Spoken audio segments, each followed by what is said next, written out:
देव आपल्या अवतीभोवतीच वावरत असतो, पण कुठल्या रूपात ते मात्र सांगता येत नाही. वारा दिसत नसला तरी असतो, तसा देव दिसत नसला तरी आपल्या सोबत कायम असतो. देव आहे हा विश्वास हीच देवाची प्रचिती. एक गोष्ट कायम लक्षात ठेवा की निंदा आणि टीका ही वाट्याला यायला, कारण फक्त स्तुती ऐकू आली तर प्रगतीचे मार्ग बंद होत जातात. क्षमा हे निर्बल लोकांचे बळ आहे, क्षमा हे बलवान लोकांचे भूषण आहे. क्षमा संपूर्ण विश्वाला आपल्या ताब्यात ठेवते.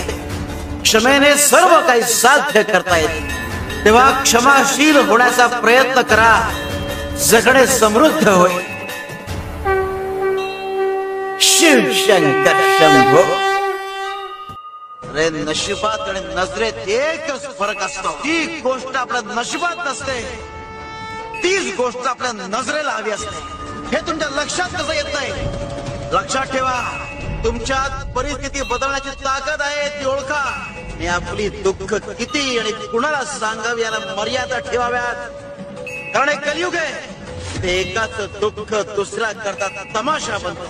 आणि जीवनाचा खरा आनंद घ्यायचा असेल तर आर्थिक स्थिती नाही, मनस्थिती चांगली असायला हवी.